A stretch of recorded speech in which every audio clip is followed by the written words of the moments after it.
एक समय की बात है, दुनिया के नक्शे पर एक देश था, भारत।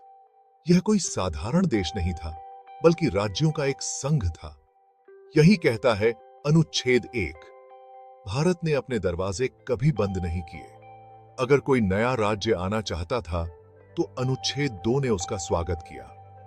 और अगर सीमाएं बदलनी हो, नाम बदलना हो या नया राज्य बनाना हो, तो अनुच्छेद 3 ने रास्ता दिखाया। फिर सवाल उठा, भारत का नागरिक कौन कहलाएगा? जो इस मिट्टी में जन्मा, जो यहीं बसा, जो भारत को अपना घर मानता है, उसे अनुच्छेद 5 ने नागरिक बनाया। विभाजन का दर्द झेलकर जो लोग पाकिस्तान से आए, उनके लिए अनुच्छेद 6 खड़ा हुआ। जो चले गए, उनकी कहानी अनुच्छेद 7 ने तय की। और जो दूर देशों में रहकर भी भारत को दिल में बसाए बैठे थे, उन्हें अनुच्छेद 8 ने अपनाया। लेकिन एक बात साफ थी, अगर किसी ने दूसरी नागरिकता चुन ली, तो अनुच्छेद 9 के अनुसार भारतीय नागरिकता समाप्त हो जाएगी।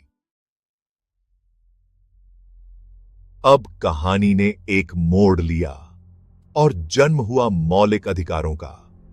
अनुच्छेद 14 ने कहा, कानून की नजर में हर इंसान बराबर है। अनुच्छेद 15 ने भेदभाव को नकारा। धर्म, जाति, लिंग के नाम पर अब कोई फर्क नहीं।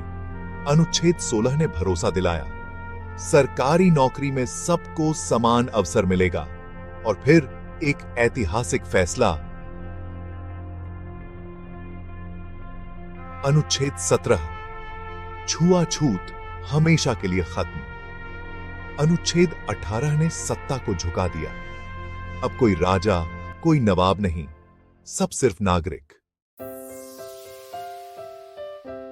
भारत ने अपने लोगों को आवाज दी, बोलने की, लिखने की, चलने की, सोचने की आजादी। ये सब दिया अनुच्छेद 19 ने। अनुच्छेद 21 ने कहा, सिर्फ जिंदा रहना ही नहीं, बल्कि सम्मान के साथ जीना हर इंसान का अधिकार है।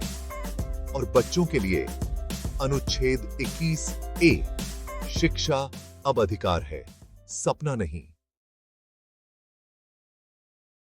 भारत ने जंजीरें तोड़ी, बेगार, तस्करी और बच्चों से मजदूरी, सब पर रोक लगी अनुच्छेद 23 और 24 से।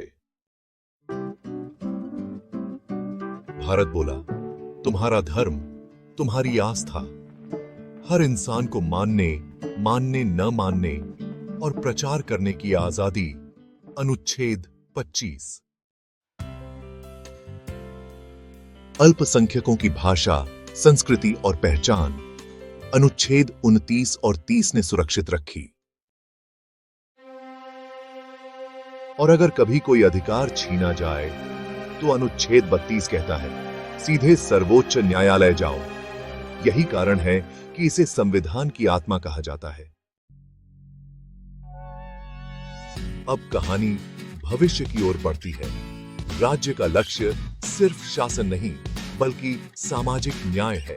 अनुच्छेद 38, समान वेतन, गरीबों की मदद, महिलाओं का सम्मान, मजदूरों का अधिकार। ये सब अनुच्छेद 39 से 43 की आवाज है। गांवों में पंचायतें, अनुच्छेद 40, गरीबों को न्याय, अनुच्छेद 39A, पर्यावरण की रक्षा, अनुच्छेद 48A। और अंत में भारत ने दुनिया से हाथ मिलाया, शांति, सहयोग और मानवता के लिए। यही है अनुच्छेद 51। यह सिर्फ कानून नहीं, यह एक सपना है। यह सिर्फ संविधान नहीं, यह भारत की आत्मा है।